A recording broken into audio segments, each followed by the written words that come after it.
जी नमस्कार, स्वागत है आप सभी का फिजिक्स पाठशाला के इस यूट्यूब चैनल पर। मैं रवि रंजन।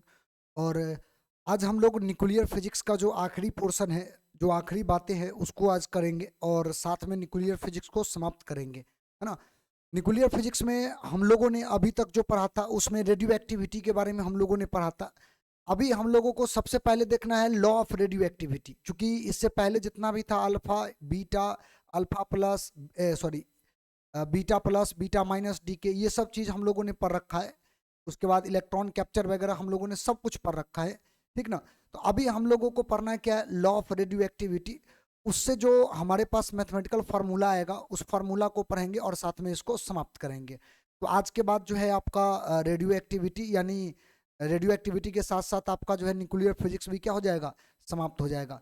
इसके बाद मूल रूप से आप देखिएगा तो हमारा जो मॉडर्न फिजिक्स का जो हिस्सा है उसमें पहले तो खैर कम्युनिकेशन सिस्टम भी हुआ करता था, लेकिन अभी जो है ना, आप देखिएगा तो कम्युनिकेशन सिस्टम एनसीईआरटी में है नहीं, तो केवल एक चैप्टर आपका बचा हुआ है और वो है इलेक्ट्रॉनिक्स, ठीक ना। इलेक्ट्रॉनिक्स को पढ़ेंगे, आपका मॉडर्न फिजिक्स पूरा का पूरा फिनिश हो जाएगा। शेष जो अगर ऑप्टिक्स आपका है तो ऑप्टिक्स को हम लोग देखेंगे उसके बाद, लेकिन पहले मॉडर्न फिजिक्स को हम फिनिश कर लेते हैं। देखिए मॉडर्न फिजिक्स में रेडियो एक्टिविटी में जो आपका है 5 नियम है, जो 5 नियम दिया गया है वो पांचों हमें आपके सामने रख रखे हैं। पहली बात तो यह है कि रेडियो एक्टिविटी जो होता है ये एक रेडियो एक्टिव डिसइंटीग्रेशन जो होता है ये रैंडम प्रोसेस होता है। ये रैंडम होता है, अचानक होने वाली घटना, यादृच्छिक इसको बोलते हैं, अचानक होने वाली ये घटना है। दूसरी बात यह है कि कभी भी अल्फा और बीटा दोनों एक साथ बाहर नहीं निकलता। याद रखिएगा, कभी भी अल्फा और बीटा एक साथ उत्सर्जित नहीं होता है, या तो अल्फा होगा नहीं तो बीटा होगा, दोनों एक साथ उत्सर्जित कभी नहीं होता। ये रेडियो एक्टिविटी का एक नियम है, तो ध्यान रखिएगा। पहली बात, रेडियो एक्टिविटी क्या है, यादृच्छिक है, अचानक घटने वाली घटना है। दूसरी बात, इसमें अल्फा और बीटा एक साथ नहीं निकलेगा, जब भी निकलेगा तो या तो अल्फा पहले नहीं तो पहले बीटा, ऐसे करके इसका जो है इमिशन होगा। अगला पॉइंट, यदि अल्फा बाहर निकलेगा तो नया जो परमाणु बनेगा उसका परमाणु भार 4 से घटेगा और परमाणु संख्या 2 से घटेगा। ये तीसरा प्रॉपर्टी, तीसरा रूल, नियम है। और चौथा यह है कि अगर बीटा आपने निकाला, अगर आपने बीटा निकाला तो बीटा निकालने के दरमियान क्या होगा कि उसमें से परमाणु भार में तो कोई परिवर्तन नहीं होगा, लेकिन परमाणु संख्या जो होता है ना, उस परमाणु संख्या में एक जो है वो बढ़ जाएगा, परमाणु संख्या जो होगा वो एक से बढ़ जाएगा। हम बीटा माइनस की बात कर रहे हैं, ध्यान रखिएगा, बीटा माइनस की बात कर रहे हैं। और आखिरी जो पॉइंट है वो ये है कि the rate of decay of atoms is proportional to the number of undecayed atom. मतलब ये होता है कि जो रेडियो एक्टिव सबस्टांस है उसका विखंडन होगा, ये तो स्वाभाविक है, टूटेगा वो, तो उसका जो टूटने का दर जो होगा ना वो हमेशा डायरेक्टली प्रोपोर्शनल होता है उसमें जो मात्रा बैठा हुआ है पहले से, प्रारंभिक मात्रा जो बैठा हुआ है उसका ये डायरेक्टली प्रोपोर्शनल होगा, हमेशा आप याद रखिएगा, ठीक है। तो कुल मिलाकर के ये 5 है, और पांचों का जो है हिंदी भी आपको यहाँ पर देखने को मिल जाएगा, ये पांचों का हिंदी है, हम यहाँ से जो है ये डाल रखे हैं। अच्छा, इसमें जो है ना हमने ये बात जो है मेंशन कर रखा है, थोड़ा सा इसको आप देख लो, इधर गया है, यहाँ से एटॉमिक नंबर जो है इंक्रीज करता है, और हमने यहाँ पर हिंदी में क्या किया है, डिक्रीज करता है जैसा लगा दिया, तो इसको आप थोड़ा सा बदल लेना, ये जो टर्म है इसको बदल देना, यहाँ पर से बढ़ जाता है ये कर देना, ठीक है। जो आखिरी पॉइंट है उस पर विशेष ध्यान देना। इसमें बोला यह है कि जितना रेट ऑफ डीके होगा, जैसे मान लीजिए नंबर ऑफ जो उसके पास एटम था या नंबर ऑफ जो न्यूक्लियाई था वो मान लो n है, तो n का जो डीके होगा, रेट ऑफ चेंज, तो dn बट्टा dt कर लो। ये रेट ऑफ चेंज जो होता है हमेशा डायरेक्टली प्रोपोर्शनल होगा, जितना मात्रा आपने दिया है उस मात्रा का, जो भी नंबर ऑफ न्यूक्लियाई होगा उसका ये डायरेक्टली प्रोपोर्शनल होगा।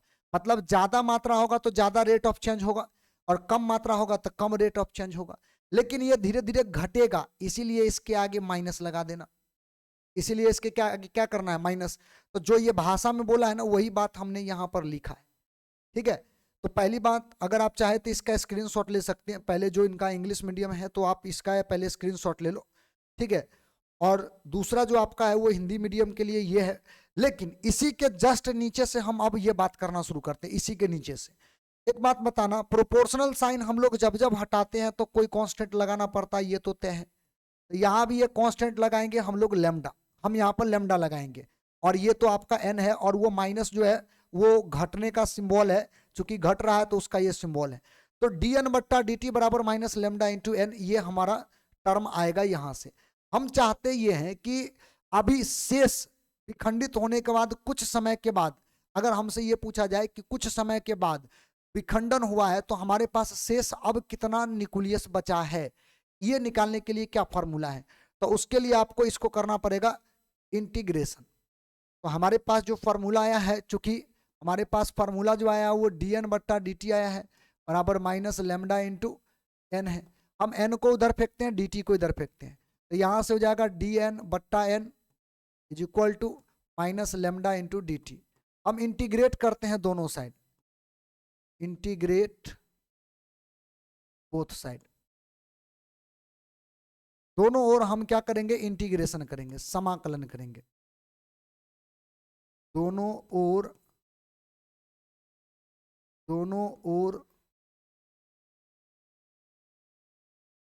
समाकलन करने पर।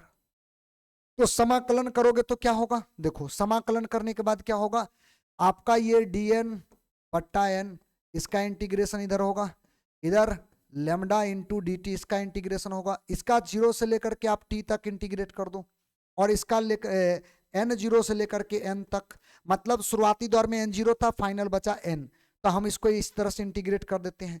आप याद कीजिए 1 बट्टा एक्स इंटू डी एक्स का इंटीग्रेशन जो है वो एल एन एक्स आप पढ़े होंगे, ये फॉर्मूला होता है।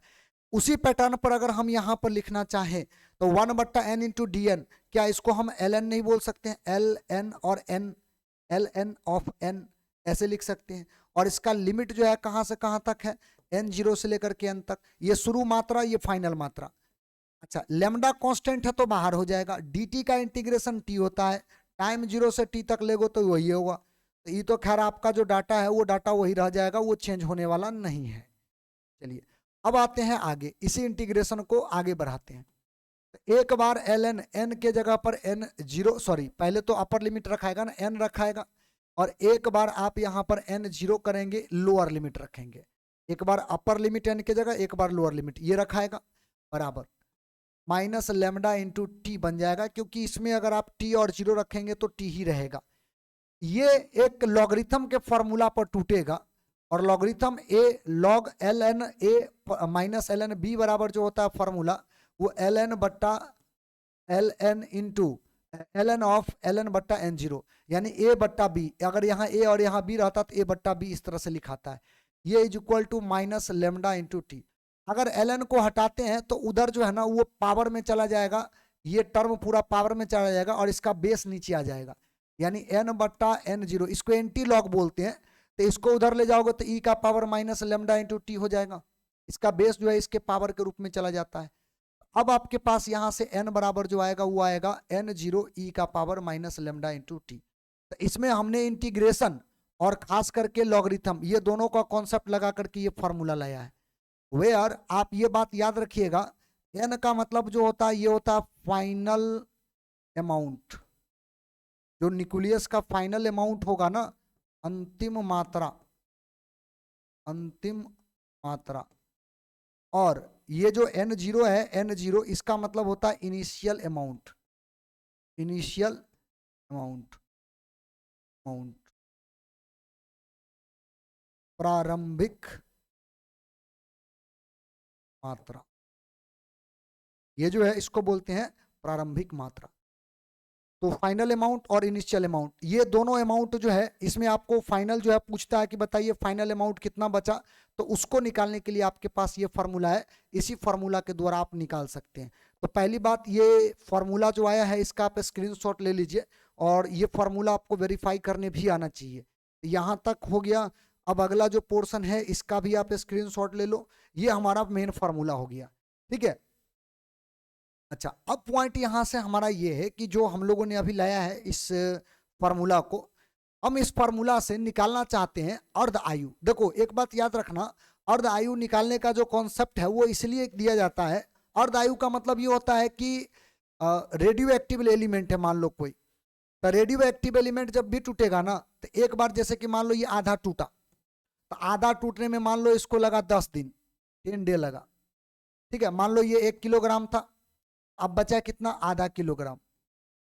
अब इसका आधा अगर तोड़ोगे, इसका आधा कितना बचेगा, 250 ग्राम, है ना।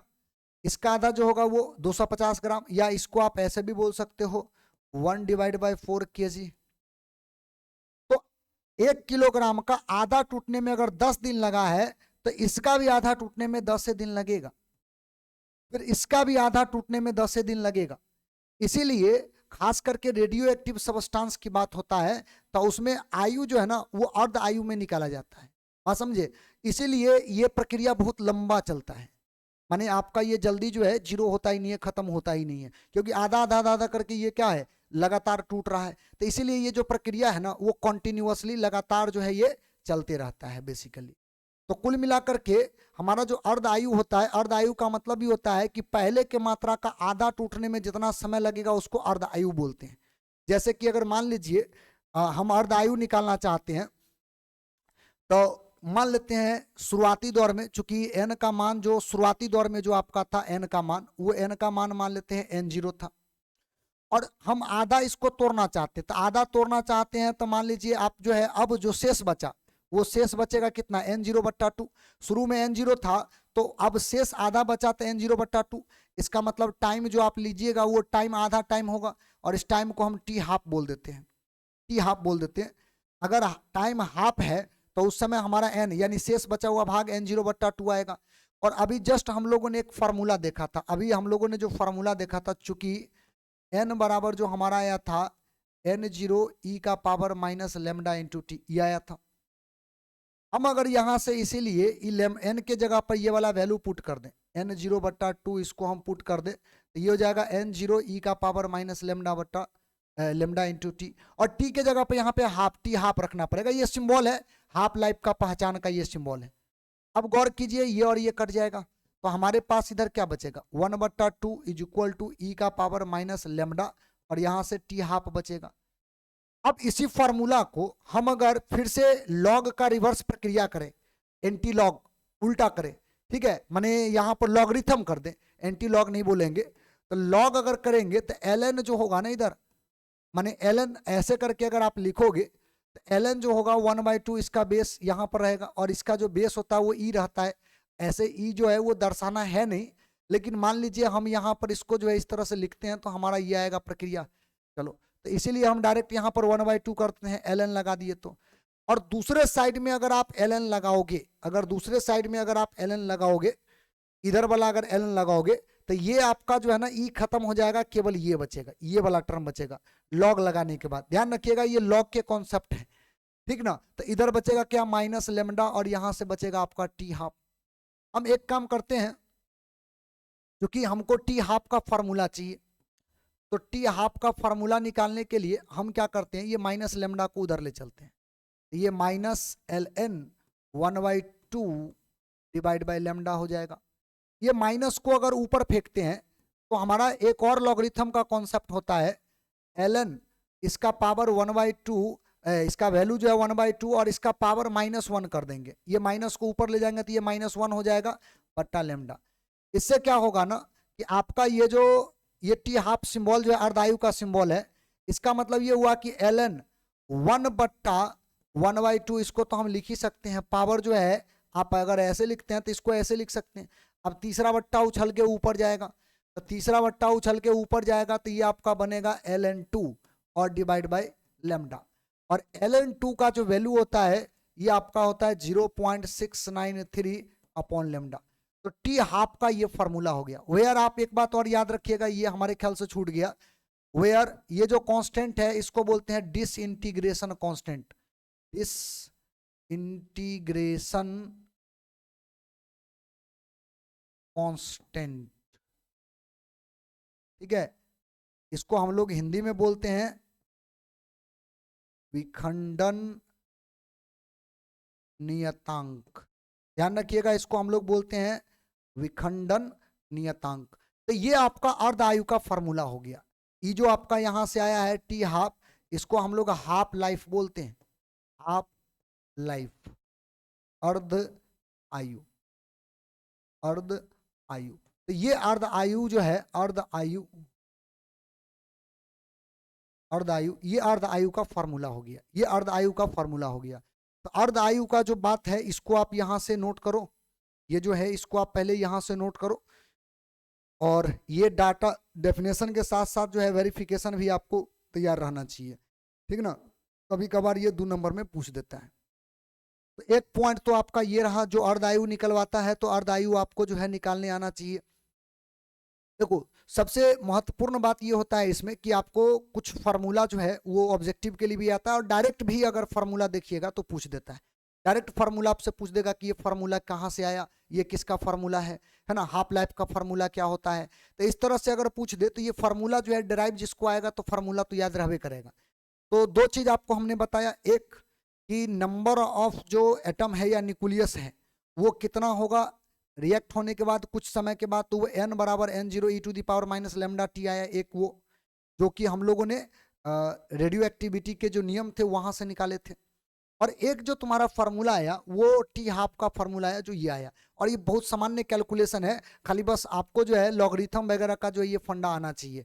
लॉगरिथम का फंडा नहीं आता तो एक बार पहले उसको देख लो, ठीक ना, ये आपको आना चाहिए, हर हाल में आना चाहिए, ठीक है।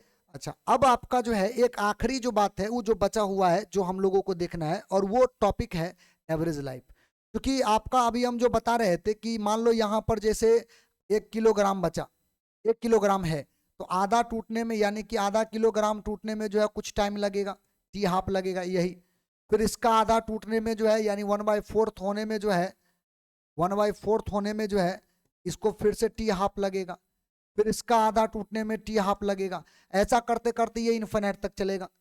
इसका मतलब इसका जो टोटल जो टाइम होगा उसका एवरेज हमको चाहिए, इसका जो टाइम टोटल लगेगा ना टूटने में खत्म होने में, उसका हमको एवरेज टाइम चाहिए।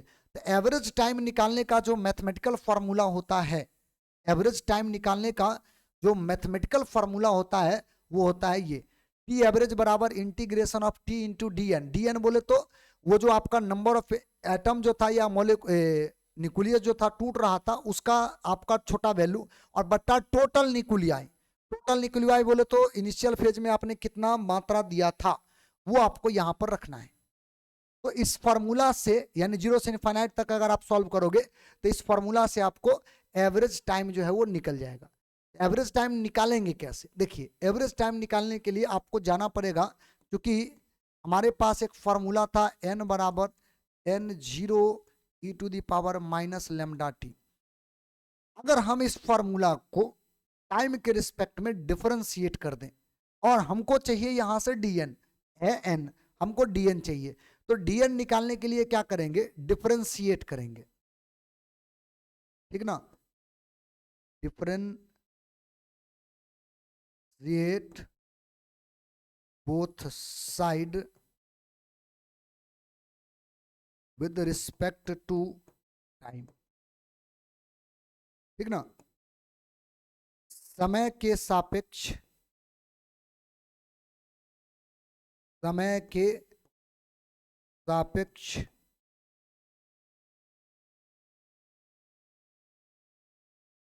दोनों ओर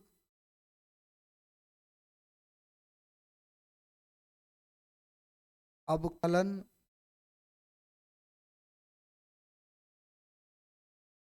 करने पर। चलिए इसको हमको जो है अवकलन करना है, तो अवकलन करना है तो इधर हो जाएगा dn बट्टा dt। ये तो एकदम स्पष्ट है कि dn बट्टा dt इधर हम लिखेंगे इज इक्वल टू इधर n0, n0 चूंकि कांस्टेंट है तो बाहर हो जाएगा, अंदर आएगा e to the power minus lambda into t upon dt।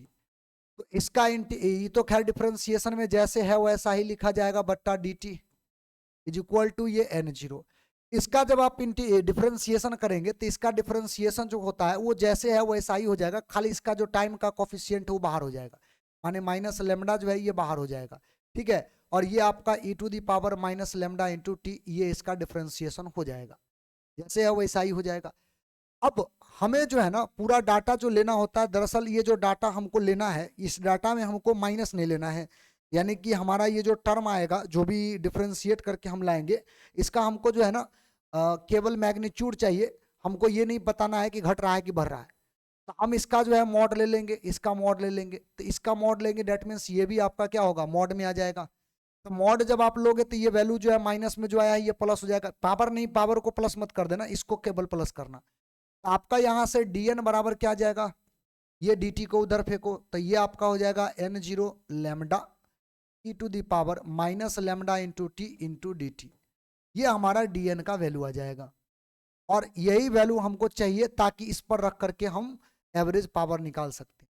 इसीलिए हमारा जो एवरेज पावर का जो वैल्यू आएगा, इसके जगह पर इंटीग्रेशन, और चूंकि dn का मान हम यहां से उठा के रख सकते हैं, तो t इंटू dn का मान आप उठा के रखिए n0 into lambda e to the power minus lambda t into d t, और इसका इंटीग्रेशन जो होगा वो 0 से लेकर के इनफाइनाइट तक, और divide by total number of atom या टोटल नंबर ऑफ न्यूक्लियाई, ये हम रखेंगे। अब इसको सॉल्व करते हैं। तो टी एवरेज बराबर, देखो ध्यान से आप, पहली बात तो n0 और लेमडा ये कांस्टेंट था, बाहर करेंगे, और बट्टा में एक n0 था, इसको भी रखेंगे। अंदर बचेगा t into e to the power minus lambda into t, 0 से लेकर के इनफाइनाइट तक, और ये dt। अगर आप गौर करेंगे तो हमारे ख्याल से यही आपको शेष बातें जो है बचेगा। n0 लेमडा बाहर कर दिए, n0 तो बाहर है ही, आपका t into e to the power minus lambda t into d t ये बचेगा। हमको इंटीग्रेट कर देना है, और इसी को इंटीग्रेट कर देने के बाद हमें टी एवरेज का फॉर्मूला जाएगा। पहली बात तो ये n0 खत्म हो जाएगा, तो हमारे पास यहाँ से टी एवरेज बराबर जो आएगा, इसमें एक तो लेमडा आएगा। अब अगर गौर करोगे नहीं इसको, तो ई वाला जो टर्म आपको देखने को मिल रहा है, इसमें दो टर्म है जो वेरिएबल है, एक टाइम इधर भी है, एक इधर भी टाइम है, लेकिन दो अलग अलग फंक्शन है। एक टी है यानी कि अलजेब्रा है, और एक एक्सपोनेंशियल फंक्शन है। तो इसको सॉल्व करने के लिए आपको इंटीग्रेशन बाय पार्ट का रूल लगाना पड़ेगा। और इंटीग्रेशन बाय पार्ट में क्या बोलता है, पहले तो आप ये तय करो कि फर्स्ट फंक्शन कौन, सेकंड फंक्शन कौन, और फर्स्ट सेकंड को तय करने के लिए आइलेट फॉर्मूला लगाते हैं, आइलेट। तो अलजेब्रा पहले है, एक्सपोनेंशियल बाद में है, तो इसको हम फर्स्ट मानेंगे, इसको सेकंड मानेंगे। हमारे केस में यही दोनों है, तो अलजेब्रा को यानी इसको फर्स्ट मानेंगे, इसको सेकंड मानेंगे। तो फर्स्ट फंक्शन इंटीग्रेशन में सबसे पहले जो है वो बाहर होता है, सेकंड का जो होता है वो इंटीग्रेशन करना होता है। सेकंड फंक्शन का इंटीग्रेशन 0 से लेकर के इनफाइनाइट तक। वैसे ये जो वैल्यू है ये लास्ट में भी आप रख सकते हो, जरूरी नहीं है कि अभी ये रखना है। अगर आप चाहें ना तो ये वैल्यू को जो है ना आप लास्ट में भी रख सकते हो, जो भी ये इंटीग्रेशन वगैरह करने के बाद जो लास्ट में बचेगा, हम लोग उसको लास्ट में भी यहाँ पर डाल सकते हैं। ठीक है, चलिए इसको जो है लास्ट में रख लेंगे। अच्छा, उसके बाद फंडा ये था कि माइनस लगा के एक और इंटीग्रेशन का साइन लगाते हैं, और अंदर में जो टाइम यानी कि जो पहला आपका फंक्शन था उसको बाहर करते हैं, उसको डिफरेंशिएट कर देना है। अब दूसरा फंक्शन जिसका इंटीग्रेशन किए थे, इसका वापस इंटीग्रेशन आपको करना होता है, ये इंटीग्रेशन का रूल था। और इसके बाद फाइनल जो आएगा उसका फिर फाइनल आपको इंटीग्रेशन करना है, और इसका 0 से इनफाइनाइट तक, सॉरी 0 से इनफाइनाइट तक इंटीग्रेशन करना। ये इंटीग्रेशन के फंडा पर आ गया, जो इंटीग्रेशन का रूल है वही हमने यहाँ पर लिखा है। अब यहां से अगर गौर कीजिएगा तो एवरेज पावर, एवरेज टाइम बराबर लैम्डा, इसको देखो तो ये टाइम है, टाइम ई तो टी बाहर है, ई का जो इंटीग्रेशन होता है वो ई का इंटीग्रेशन आप ई का power minus lambda into t ही करोगे। खाली बस ध्यान रखना यहाँ पर बट्टा में, सॉरी बट्टा में लैम्डा आ जाएगा। बट्टा में लैम्डा आने का रीजन क्या है, तो बट्टा में लैम्डा इसीलिए हम लोग लाएंगे क्योंकि टाइम का जो कॉफिशिएंट होता है वो इंटीग्रेशन में बट्टा में आ जाता है। ठीक है, इसको ध्यान रखिएगा, माइनस। फिर उसके बाद इस वाले टर्म में अगर आप जाओगे तो डी टी बट्टा डी टी 1 हो जाएगा, इसका इंटीग्रेशन करोगे तो ई, इसका जो पावर होगा माइनस लेमडा टी, इसको अगर सॉल्व करोगे तो माइनस लेमडा टी और बट्टा माइनस लेमडा, यही आ जाएगा। अच्छा, इसमें थोड़ा सा हमको ध्यान देना पड़ेगा क्योंकि इसमें माइनस छूट गया है, तो यहाँ पे ये आपका चला जाएगा, और फिर ये डी टी, और ये 0 से लेकर के इनफाइनाइट तक। इसका इंटीग्रेशन एक बार और करना पड़ेगा, ठीक ना। तो एक काम कर लेते हैं, पहली बात ये लेमडा लेमडा को बाहर करके फिनिश कर लेते हैं। एवरेज बराबर यहाँ से हो जाएगा लेमडा और माइनस लेमडा, चूंकि ये भी कांस्टेंट है तो इंटीग्रेशन से बाहर ही आएगा, तो हम यहाँ से माइनस लेमडा बाहर कर लिए, तो अंदर क्या बचा टी, और इसमें क्या बचा तो e to the power minus lambda into t. ठीक है, ये तो चला गया इधर, और यहां पर माइनस। अब ई टू दी पावर फिर इसका जो सॉल्यूशन होगा तो इसमें आएगा माइनस पावर जो है वो और माइनस लेमडा बट्टा में। ठीक है, और इसका इंटीग्रेशन 0 से लेकर के इनफाइनाइट तक। अब हमको डाटा रखना है, और डाटा रखने के दरमियान देखिए बड़ा इंटरेस्टिंग बात है। पहली बात तो ये और ये कट जाएगा, ये -1 बचेगा। अगर हम लोग यहां पर एक बार जो अपर लिमिट है वो अपर लिमिट रखते हैं, यहां पर रख दो इनफाइनाइट, यहां पर भी रखो इनफाइनाइट, तो ये तो इनफाइनाइट नीचे आएगा ना, तो आपका ये वाला जो टर्म होता है, ये वाला टर्म माने खत्म हो जाएगा। ये वाले टर्म जो है इसको आप खत्म कर दोगे, दोनों को आप जो है इक्विवेलेंट, ऐसे तो हम लोग इसको जो है ना जीरो कर देते हैं। आपका ये जो टर्म आ जाएगा इसको हम लोग क्या कर देंगे, जीरो कर देंगे। अगर आप इसको रखोगे इन्फिनाइट से डिवाइड करोगे तो वो टर्म क्या हो जाएगा, जीरो। और एक बार अगर आपने इस पर जीरो रखा तो जीरो की वजह से ये पूरा टर्म तो जीरो आ ही जाएगा। एक तो माने ये है कि इन्फिनाइट रखने के बाद भी और जीरो रखने के बाद भी ये पूरा टर्म जो है आपका खत्म हो जाएगा। अच्छा, यहां से एक और बात आपको ध्यान में रखना है कि चूंकि हमारा ये माइनस इंटू माइनस प्लस हो जाएगा, हम इसी में लगा देते हैं, तो टी एवरेज बराबर जो आएगा, इसमें एक तो माइनस है आपका, ये माइनस जो है यहाँ पर बचा हुआ है, ये माइनस को हटाना मत, ये माइनस माइनस प्लस हो जाएगा, ई टर्म तो चला गया। अब इसका एक बार वैल्यू रख के देख लो आप, एक बार जो है ना इसका वैल्यू रख के देख लो। तो एक तो तय हो गया कि अगर आपने इसका वैल्यू जो है, इसका वैल्यू अगर आपने रखा, माने इसका वैल्यू अगर आपने रखा और एक बार प्लस इन्फाइनाइट रखा, तो पहले इन्फाइनाइट रखते, ये वाला टर्म जीरो हो गया, इधर चलो ऐसे करते हैं माइनस करते हैं, ये जीरो हो गया। अब इसको चेक करते हैं क्या होगा, माइनस माइनस प्लस, ये तो ठीक है कि माइनस माइनस प्लस हो जाएगा, ठीक ना, ऐसा करते हैं। अब इसका वैल्यू रखोगे तो गौर करना आप, एक बार पहले हम इसका वैल्यू जो इन्फाइनाइट रखेंगे, तो टी का वैल्यू इन्फाइनाइट रखते हैं, और चूंकि ये जो लेमडा है, इस लेमडा को अगर आप चाहे तो इस लेमडा को आप बाहर कर सकते हैं, यानी 1/लेमडा बाहर कर सकते हैं। और हम इसका वैल्यू रख रहे हैं तो डायरेक्ट रखिए, एक बार अगर इसका इन्फाइनाइट रखिए तो माइनस इन्फाइनाइट नीचे लाओगे तो 1/इन्फाइनाइट, 1/इन्फाइनाइट जीरो, यानी कि इसका वैल्यू भी इन्फाइनाइट रखोगे तो जीरो आएगा। और एक बार फिर उसके बाद माइनस, फिर इसका जो है वैल्यू एक बार जीरो रखो, तो जैसे इसका वैल्यू जीरो रखोगे ना तो e to the power zero, किसी का भी पावर अगर आप जीरो रखते हो तो उसका वैल्यू कितना आता है, 1 आता है, ये आएगा। अब यहां से टी एवरेज का वैल्यू अगर आप निकालो, एक तो माइनस में आएगा, और ये -1 इंटू ये, इसका मतलब यहां से -1/लेमडा आएगा, माइनस माइनस प्लस हो जाएगा, तो टी एवरेज का जो वैल्यू आया आपका, ये आया 1/लेमडा। टी एवरेज का जो वैल्यू आया ये कितना आया, 1/लेमडा। तो ये टी एवरेज का फार्मूला होता है, ये टी एवरेज का जो फार्मूला आया है, इस फार्मूला को आप डिराइव करना सीख लो, और ये डिराइव करने आपको आना चाहिए।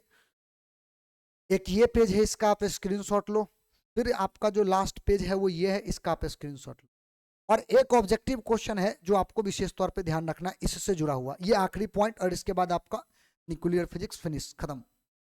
देखो, आपका जो टी एवरेज का जो वैल्यू आया था, ध्यान दीजिएगा, उसमें आया था 1/लेमडा।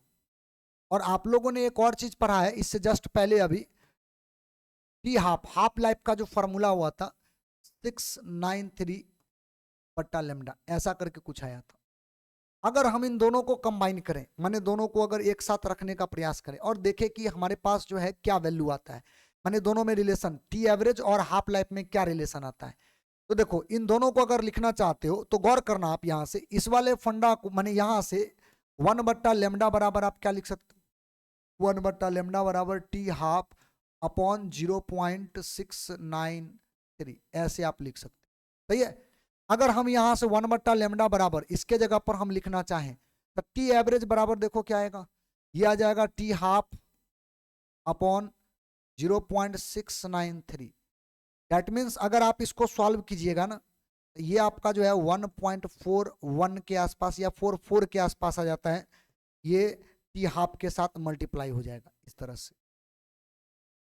तो टी हाफ और एवरेज टाइम, इन दोनों के बीच में जो रिलेशन आएगा वो ये आएगा, और ये भी हमारे ख्याल से कई बार ऑब्जेक्टिव में पूछा है, इसीलिए हम इसका एक बार डिस्कशन कर दिए, चर्चा कर दिए। ठीक है, तो इसके साथ आपका जो है न्यूक्लियर फिजिक्स है वो खत्म हो गया। अब हम लोग बात करेंगे इलेक्ट्रॉनिक्स का, और इलेक्ट्रॉनिक्स जो है उसका भी वीडियो लेक्चर आपको जो है बहुत जल्द मिलना शुरू हो जाएगा, ठीक ना। अगला जो लेक्चर होगा हमारे ख्याल से एक दिन गैप करके जो है आपको देते चलेंगे, तो वो आपको जो है अगले क्लास में निश्चित रूप से मिल जाएगा, जो नेक्स्ट क्लास होगा। तो इलेक्ट्रॉनिक्स अब हम लोग शुरू करेंगे।